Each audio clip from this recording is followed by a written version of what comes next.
Eh bien écoutez, pourquoi cet accoutrement me diriez-vous? Eh bien c'est tout simplement en thème avec la vidéo d'aujourd'hui. Et puis c'est aussi un petit peu pour avoir un petit peu du fun et du délire sur cette chaîne. Ça fait un petit moment qu'on en a plus eu. En ce moment on est trop sérieux avec toutes les vidéos comics qu'il y a. Il fallait un petit peu faire le bazar. Mais bon, aujourd'hui on va se retrouver pour parler d'une nouvelle collection. Voilà, vous l'avez vu en ce moment, il n'y a que ça sur la chaîne. Vous en faites pas, on va un peu changer de sujet prochainement. Mais pas pour de suite. Là, on se consacre à une collection en format Marvelverse. Vous savez, Marvelverse, c'est ces petits formats en souple qui avant étaient à 6,95, qui maintenant sont passés à 8,99. On viendra là-dessus aussi, mais bon, c'est clairement pas le plus avantageux. C'était pas des collections que je vous recommanderais plus que ça. J'avais fait vite fait des vidéos au début, mais maintenant, c'est pas le genre de truc que je vous recommanderais parce que je trouve que c'est trop en vrac. C'est trop compliqué quand tu commences, même quand tu t'y connais. Il y a des trucs où la sélection est un peu étrange. Non pas qu'elle soit mauvaise, mais c'est qu'il n'y a pas de suite. Ils vont te mettre un épisode par-ci, un épisode par-là, un épisode là. Va pas y avoir, vous savez, comme les collections Carrefour ou les autres collections à pas cher de chez Panini, collection entière de 10 tomes ou 6, où ça va vraiment être un début d'arc ou tout un panthéon ou quoi. C'est vraiment un épisode par-ci par-là qui n'ont ni queue ni tête. C'est un petit peu le truc que je reproche, mais en même temps, c'est le but de la collection, j'imagine, s'ils continuent à faire ça. Donc je sais pas trop, c'est pas le genre de truc auquel je suis le plus fan, c'est pas pour moi en tout cas. Mais voilà, là c'est particulier, comme vous l'avez vu à l'accoutrement, ça va être une collection dédiée au Spider-Verse, donc Marvelverse, Spider-Verse. Donc ce sera sur le Spider-Verse, vous savez, on va avoir à la fin du mois de mai-juin, on va avoir le nouveau film Spider-Man Across the Spider-Verse, donc la suite de Into the Spider-Verse. Et du coup, à l'occasion, ils nous font non pas une collection à petit prix, donc ça faut pas confondre, c'est pas une collection comme on a eu avec Multiverse ou Avengers qui vont arriver d'ici peu. Là, c'est vraiment des formats en fait qui sont déjà connus, Marvelverse, qui vont vendre en unique, à l'unité et tout. Mais là, c'est juste pour l'occasion, ils en font une petite sélection. C'est pas une collection à proprement parler, c'est plus une sélection en fait où ils vont nous sélectionner 7 tomes, un peu chacun de leur côté, qui vont regrouper. On aura même un coffret si vous voulez pour tout prendre, qui coûtera 63 € au total. Et si vous prenez un tome, comme j'ai dit, c'est 8,99 € il me semble l'unité. Aujourd'hui, on va parler de la sélection des comics. Et on commence avec le premier tome qui, lui, sera Amazing Spider-Man. Donc sur le Spider-Man Amazing assez connu. Donc avec la série Marvel Action Origins de 2021, premier tome. Et ensuite, on aura aussi la première confrontation avec Amazing Spider-Man, la toute première série donc de 1963. 52e et 53e épisode de Stan Lee et John Romita Sr. Donc ça c'est les débuts, c'est incroyable. Comme d'hab je vous mettrai au montage parce que je peux pas aller trop dans le détail. Donc je vous mettrai des petits articles ou quoi, des petites sources. Notamment il y aura toutes les sources en description, je le répète. D'ailleurs merci à Comics Blog, grâce à qui je peux avoir certaines infos et à qui je prends parce que je crédite pas forcément à part dans la description. Mais là voilà, je voulais le dire, merci parce que même sous les dernières vidéos, c'est grâce à ça que je peux reprendre des petits articles et tout pour compléter les vidéos. Pour le Amazing Spider-Man de 63, ce sera aussi la première confrontation entre Spidey et le Caïd. Donc ça peut être très très intéressant. Et ensuite, on y retrouvera aussi dans le même tome Spider-Man Master Plan de 2017. Premier épisode seulement. Rien de trop inédit, c'est un peu du classique en somme. Mais voilà, c'est toujours cool de l'avoir dans un petit tome. Mais vous voyez ce que je reprochais tout à l'heure en début de vidéo, en fait, ce côté où vous voyez, on a des épisodes, on a des débuts de série, mais juste le premier épisode. Donc du coup, c'est un peu bête, dans le sens où, si vous êtes nouveau lecteur, en fait, vous passez genre du premier épisode d'une nouvelle série récente de 2021, à ensuite 2 épisodes qui s'enchaînent de la toute première série de Spider-Man, à ensuite un nouvel épisode d'une série assez récente. C'est assez compliqué, c'est un quatuor d'épisodes très souvent. Donc 4 épisodes, mais c'est un peu... Là c'est pour le coffret et tout que je vais le prendre, mais c'est vrai que c'est un peu compliqué. Ça reste toujours cool à avoir, ça reste très sympa, mais c'est pas aussi rentable je trouve que les autres collections comme Avengers ou Multiverse, en tout cas pas aussi intéressant, même si ça reste du Spider-Man, et on va aussi avoir du Miles Morales comme là en deuxième tome, qui lui sera sûrement le plus vendu à mon avis. Donc on y retrouvera Ultimate Comics Spider-Man de la série de 2011. Là, c'est plus intéressant parce que ce sera l'épisode 1, 2 et 5, soit les débuts avec Brian Michael Bendis et Sarah Pichelli, donc qui ont déjà été faits en Marvel Next Gen que j'ai juste là, et qui sont vraiment super. Les Marvel Next Gen, pour le coup, vous voyez, on fera un peu un comparatif dans de futures vidéos, mais honnêtement pour la même gamme de prix, je préfère largement me consacrer à des next-gen qu'à des Marvelverse, vous voyez, dans l'idée je veux dire.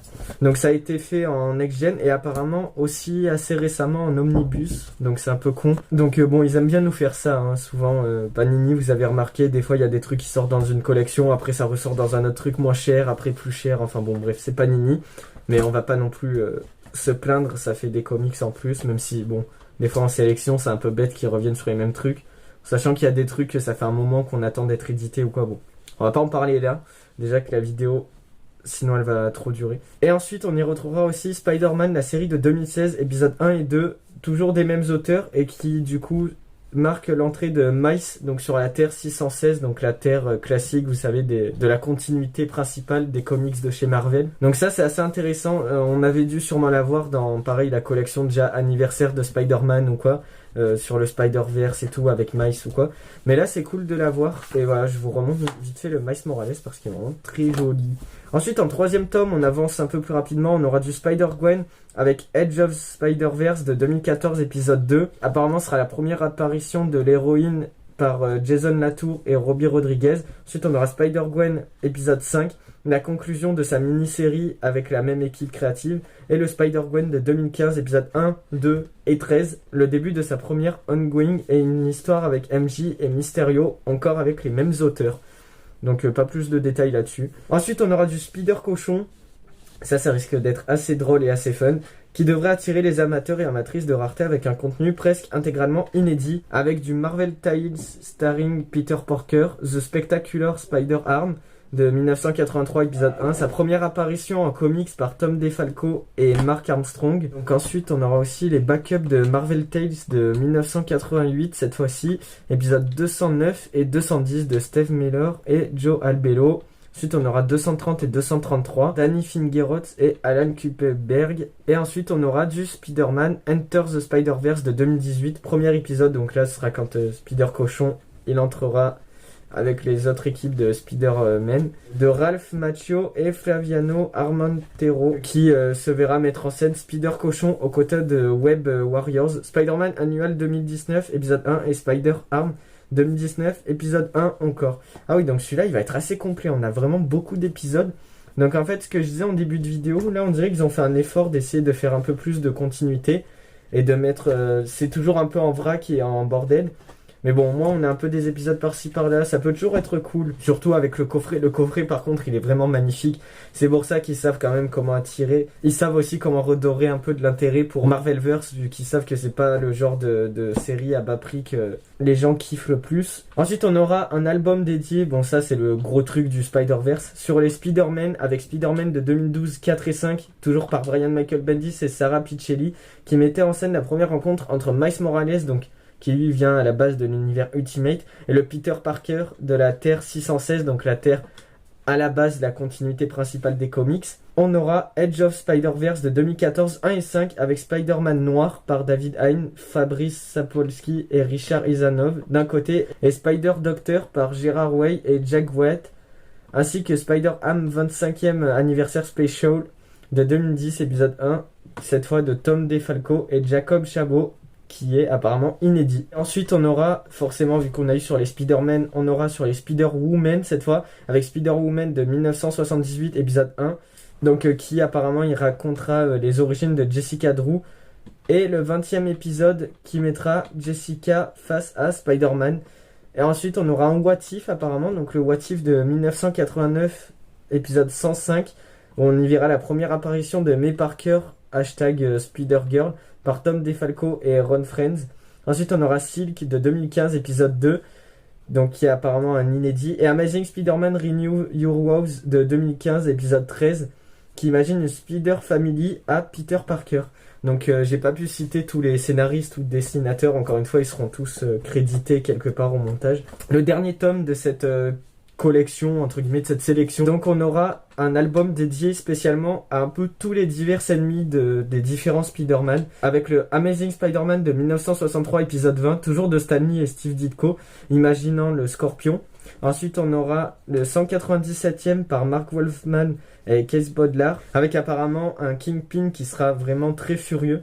Et ensuite, on aura du Spectacular Spider-Man de 1976, épisode 139. On y verra l'origin story de Tom Stone par Gary Conway et Sal Buscema. Ensuite, on aura le Ultimate Spider-Man des années 2000, le 7e épisode de Brian Michael Bendis et Mark Bagley. Et la version Ultimate du Green Goblin qui fait très peur parce qu'il se transforme, si je me souviens bien de souvenir, il se transforme en sorte de vrai gobelin.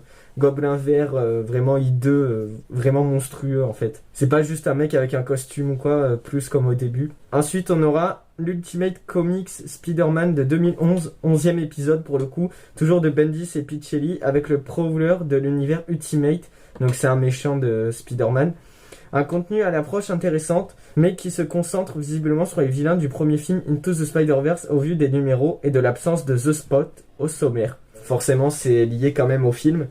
Donc je sais pas ce que vous en pensez. Il y a le coffret forcément. Je sais pas s'il y aura une frise. Parce que sur les autres Spider-Verse, il n'y a pas vraiment de frise à proprement parler. Ils mettent juste un petit personnage. Et si vous les mettez côte à côte ou quoi, vous voyez qu'il n'y a pas vraiment de suite ou autre. Ça fait juste plein de petits persos. Mais c'est vrai qu'à la longue, si t'en mets plein, ouais, ça fait une sorte de micro-frise. Mais c'est pas... À la base, c'est pas trop étudié pour. Je pense c'est plus une frise à l'unité que vraiment une collection de frises qui se suit. Donc je sais pas ce que ça peut donner. Moi, bien entendu, je me prendrai tout parce qu'il n'y a pas de raison que je me prenne pas. Surtout si on peut avoir un beau coffret et puis un truc sur le Spider-Verse et tout. En sachant que même si j'ai la collection anniversaire de Spider-Man et que Spider-Man c'est le truc que j'ai le plus en comics, c'est toujours cool d'avoir un peu ces variants genre Spider-Cochon et tout. Là c'est des trucs que j'ai pas plus que ça malgré tout ce que j'ai. Donc pour ma part, bien sûr, je prendrai tout. Même si ça commence à coûter. Hein. Là franchement, Panini... on va devoir bosser parce que là, pour pouvoir tout s'acheter, ça commence à être un peu chiant, surtout qu'ils nous sortent tout en même temps et ils font pas... des fois, genre pendant 3 mois, t'as pas grand chose en contenu et tout, et des fois, genre en 2 mois, ils te sortent tout d'un coup. C'est un petit peu con, mais bon, on en reparlera. Merci d'avoir regardé, j'espère que ça n'a pas été trop long, c'était tout pour moi. Allez, salut!